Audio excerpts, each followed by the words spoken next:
hubungan Iran dengan Israel adalah hubungan musuh yang agak rumit. Kenapa rumit? Karena beberapa indikasi orang melihat ada relasi signifikan yang cukup hangat antara Iran dengan Israel.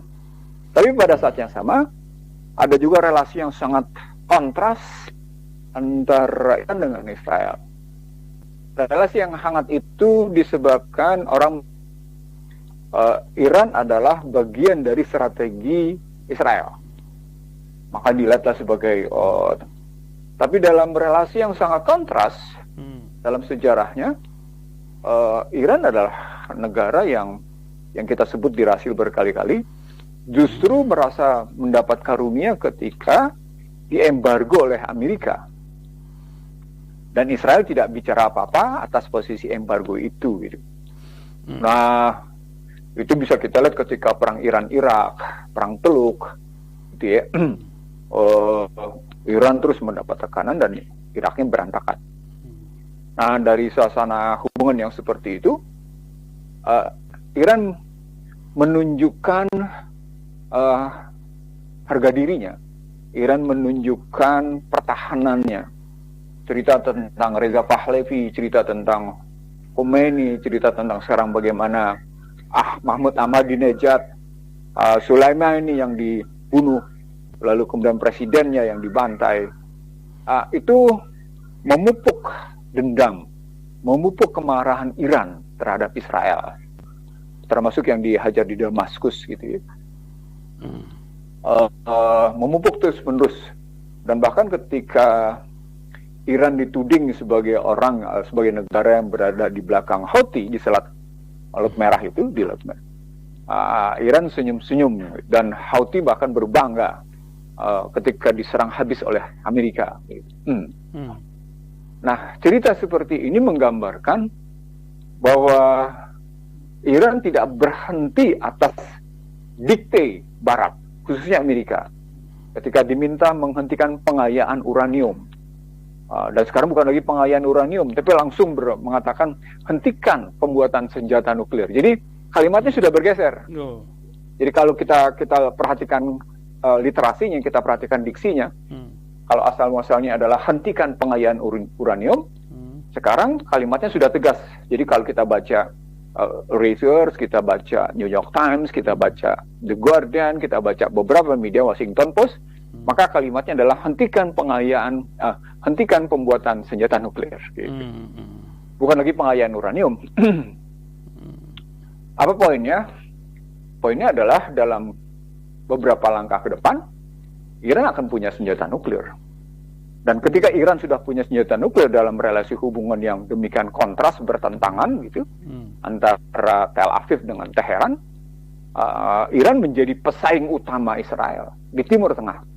Dan itu berbahaya bagi pengaruh Israel yang didukung oleh Amerika, Prancis, Jerman, dan Inggris, menjadi sangat berbahaya gitu. Dan itu yang tidak dikehendaki oleh G7, itu yang tidak dikehendaki oleh Israel sendiri. Maka sebelum sampai posisi Iran memiliki senjata nuklir, maka pusat-pusat persenjataan yang berbau nuklir itu harus dihajar. Dan itu kelihatan. Berita pagi ini misalnya kita lihat sejumlah pusat persenjataan Iran dihajar habis. Lalu kemudian juga tangki-tangki minyaknya dihajar habis sampai kalau kita lihat gambar di media asing itu, ngebulnya tuh, videonya tuh luar biasa gitu. Tapi saatnya sama juga Israel, hancur banget. Beberapa pusat penyimpanan minyaknya Israel juga dihajar sama Iran. Jadi sama-sama. Dan yang menariknya, Iran menyatakan, kami tidak akan pernah berhenti menyerang. Jadi dia bilang, dan kami tidak akan mau berdamai, kami tidak akan berhenti untuk melakukan gencatan senjata. Apa poinnya? Iran tidak lagi ingin mendengar omongan Washington. Iran tidak lagi mau mendengar omongan Prancis, orang tidak, Inggris dan Jerman, nggak ada urusan gitu. Itu makanya pernyataan G7 untuk menekan Iran menjadi tidak punya makna. G7-nya baru selesai nih dialognya. Sementara peran Indonesia nampaknya nggak terlihat di sana ya, begitu ya. Dan menariknya, Trump menarik diri untuk menyatakan, untuk joint statement, dia akan membuat pernyataan sendiri dan dia akan berdialog dengan Iran. Apa dialognya dan apa tindakannya, lagi-lagi baik pemimpin G7 maupun media massa tidak mengerti kemana arahnya Trump. Sementara pada saat yang sama gitu ya, sejumlah kajian di Amerika menunjukkan Trump sedang memperkaya dirinya.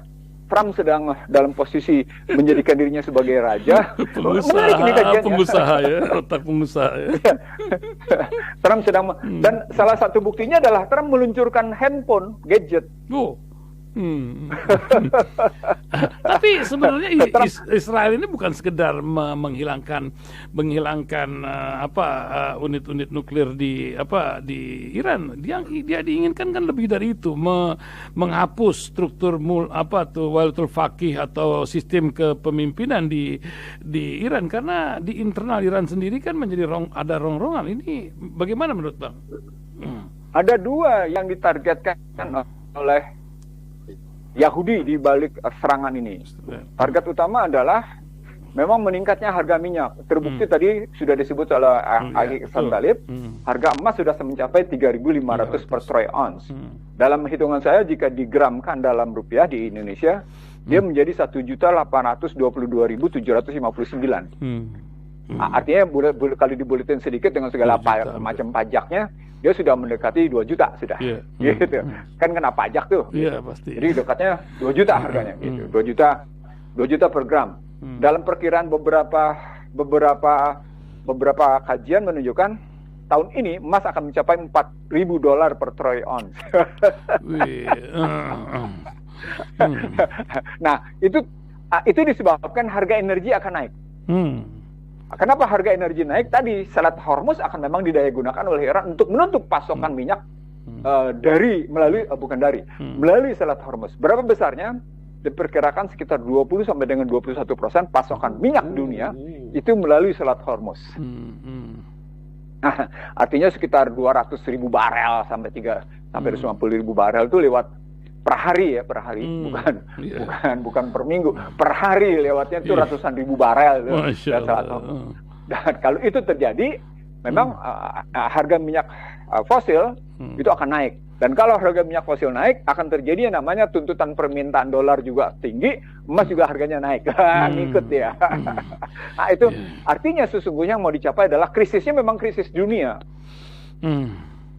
Jadi yang mau dicapai adalah krisis dunia, krisis ekonomi dunia. Dan kan kalau kita bilang perang, kan selalu tesis yang kita bangun di Rasil adalah ketika kita bicara perang, maka akan terlibat di situ industri IT, industri baja, industri pangan, industri keuangan, kan gitu kan. Betul. Ini ngomong berapa tahun lalu nih di Rasilnya begini. Nah, dan sekarang kita bisa lihat itu arahnya betul-betul begitu.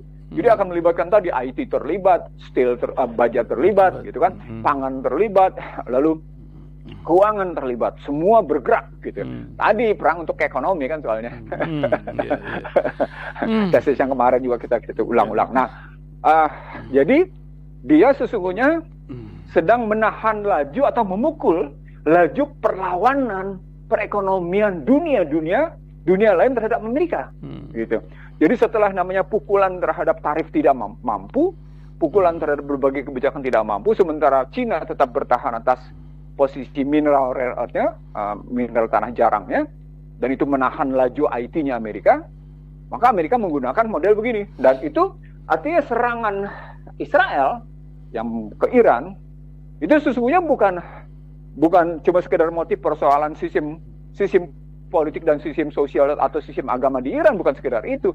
Ada motif lain. Jadi memang diseranglah model kepemimpinan di Iran, diseranglah model keyakinan di Iran, sistem politik di Iran, tapi sama mereka punya motif ekonomi. Nah, motif ekonomi tidak melulu pada makanya Israel sendiri, tapi beberapa keluarga, beberapa kelompok yang punya kepentingan atas posisi Israel seperti itu gitu. Jadi kalau mau dilihat begitu, makanya saya mengaitkannya dengan kan pada saat yang sama terjadi pertemuan di Stockholm di Swedia, bagaimana Bilderberg melakukan pertemuan yang ke-71. Dan itu juga melakukan pembahasan sama, dan bahkan mereka melihat lebih dalam lagi pertemuan bagaimana misalnya mereka melihat perang Ukraina dan Rusia, yang kemudian Putin menyatakan kami tidak akan menghentikan perang sepanjang NATO tidak menarik diri dari kekuatannya. Bahasa lainnya memang bukan perang Ukraina, tapi perang NATO melawan Rusia. Dan kalau sudah NATO melawan Rusia, seperti saya sampaikan di IC The Real Show, maka sesungguhnya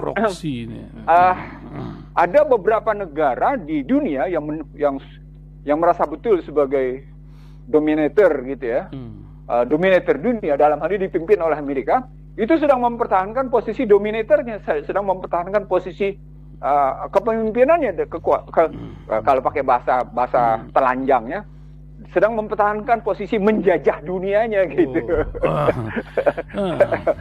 Nah, inilah perang-perang yang sedang terjadi itu gitu, semuanya begitu gitu.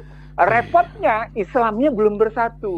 Islamnya tetap asik sendiri menonton, bahkan diam-diam ikut membantu musuh gitu. Untuk sekedar demo aja sekelas Mesir aja tuh pontang-panting itu para demonstran. Ya begitulah kenyataannya. Belum lagi di Saudi, salah ngomong dikit, kalau salah chat itu bisa jadi masalah buat orang yang membawa handphone. Itu langsung masuk penjara. Nah, kalau begitu, maka yang kita hadapi sesungguhnya gitu ya, ini yang saya sebut berkali-kali dirasa bahwa pintu masuk menuju perang dunia ketiga itu sudah terbuka lebar, dan makanya perang dunia ketiga sudah di depan mata. Kenapa? Karena restrukturisasi ekonomi yang mau dijalankan oleh negara-negara non Barat, dalam hal ini kekuatan Cina, kekuatan Rusia, kekuatan Afrika Selatan, kekuatan Brazil, di luar India ya, karena India main dua kaki. Dia main dua kaki. Seperti biasa kok itu. Iya, gitu. Kalau berhadapan sama orang India, sama berhadapan sama ular, mana yang dipilih itu kan. Kata orang dulu, waktu saya tinggal di India, memang itulah motonya, ketok yang India dulu katanya. Ular ada obat, yang ini nggak ada obat. Nah, begitu kan ceritanya gitu. Maka yang sedang terjadi adalah betapa mereka tetap menghendaki restrukturisasi perekonomian dunia, restrukturisasi militer, dan itu ditegaskan dengan terang benderang oleh Mark Rutte, mantan Perdana Menteri Belanda, bahwa betapa NATO membutuhkan peningkatan belanja menjadi 5%, seperti kita sampaikan juga pada seminggu lalu gitu. Artinya sesungguhnya dalam hitungan waktu mungkin 2 sampai dengan 5 tahun ke depan, suasana ini akan terus berjalan. Kalau pakai bahasa saya, intensitas fuka meningkat, gitu. Intensitas disrupsi meningkat, gitu. Dan itu ditengarai dengan ketidakinginan posisi kepemimpinan mereka diambil alih oleh negara lain, gitu. Walaupun dalam posisi dolar misalnya, seperti saya sebut berkali-kali, dolar AS masih tetap menunjukkan ketangguhannya, walaupun memang terganggu secara signifikan, gitu. Dari posisi BRICS, dari posisi yuan renminbi, dari posisi Cina sebagai raja industri manufaktur dunia. Itu yang kita lihat begitu. Lalu kalau kita pindah misalnya dengan kasus Trump yang sedang didemo di seluruh Amerika, bukan hanya di Los Angeles gitu, tapi di seluruh kawasan Amerika, dan itu melibatkan puluhan ribu warga Amerika yang menolak dengan tema besar No Kings gitu. Tema besarnya No Kings. Dan itu menjadi pembahasan resmi juga di Bilderberg 71 tentang kekuatan otoritarian gitu. Artinya sesungguhnya kelompok-kelompok tertentu, kalau saya menyebutnya the secret society, kalau bahasa lainnya the cabal gitu ya. Itu memang oligarki dunia gitu ya. Itu memang sedang tadi masuk ke dalam suasana merestrukturisasi dunia agar mereka tetap di atas panggung kekuasaan dengan mempertahankan macam-macam. Itu makanya mereka penting menegakkan One World Health 20 Mei kemarin lewat Badan Kesehatan Dunia. Itu makanya mereka penting menyatakan berlakunya digital currency. Itu yang terbukti kemudian bagaimana perdebatan artificial intelligence atau otomatisasi menjadi makin kuat mengemuka. Disebabkan tadi, kalau mereka tunda-tunda, maka mereka berhadapan dengan juga kecepatan perlawanan dari musuh-musuh potensial mereka, dari musuh-musuh real mereka gitu. Itu yang kalau saya baca dari berbagai media yang bukan media umum ya, bukan media mainstream, tapi media-media kajian, jurnal-jurnal yang mereka bikin kayak gitu ya. Itu seru banget gitu perdebatan pemikirannya dan kebijakan-kebijakannya, sampai dianggap akhirnya Trump ini akhirnya bukan merupakan satu strategi yang ini, tapi saat yang sama, tapi juga mereka butuh Trump gitu. Jadi ada dua sisi yang terjadi. Mereka menyatakan di satu sisi butuh Trump yang ugal-ugalan gitu loh bahasa ininya. Tidak sesuai jalur yang biasa gitu.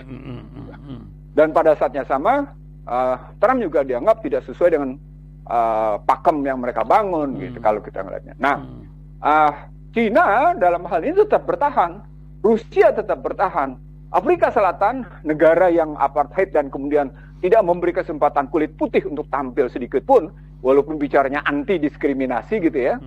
Tapi karena merasa kulit putih pernah menjadi penjajah gitu bagi negerinya, maka dia tidak beri kesempatan. Tidak ada cerita tentang anti diskriminasi, walaupun mereka berteriak anti diskriminasi. Tapi dalam kenyataan mereka tidak berikan kesempatan pada penjajah untuk tampil. Itu buktinya dia nyatakan Netanyahu adalah penjahat kriminal, penjahat asasi manusia. Itu buktinya dia tidak bagi kesempatan pada Amerika. Ketika Amerika coba-coba bermain tarif, dia usir semua korporasinya. Artinya ada sikap gitu yang tegas dari Afrika Selatan. Itu menarik itu, menarik. Sebenarnya itu menjadi mata telanjang bagi bangsa Indonesia yang sok-sokan bicara anti diskriminasi. Itu dia. Sementara kita terus-menerus dijajah. Afrika Selatan itu menunjukkan perlawanan gitu loh. Perlawanan bukan hanya perlawanan pemikiran, tapi pada wujud tindakan. Dia setuju anti diskriminasi. Dalam praktek dia tidak berikan kesempatan pada Amerika yang pernah menjajah mereka gitu. Sementara kalau tadi bicara Nigeria, bicara tentang beberapa negara di Afrika, itu tetap tunduk patuh pada permainan Perancis gitu. Jadi negara ke dunia sesungguhnya kalau ada orang bicara tentang lembaga-lembaga multilateral yang harusnya berperan di situ sekarang, itu ucapan mimpi itu. Karena sudah jelas, Rasil sudah membuktikan berkali-kali bahwa lembaga-lembaga multilateral itu adalah aliansi busuk gitu, unholy alliance. Bahwa mereka cuma alat kekuasaan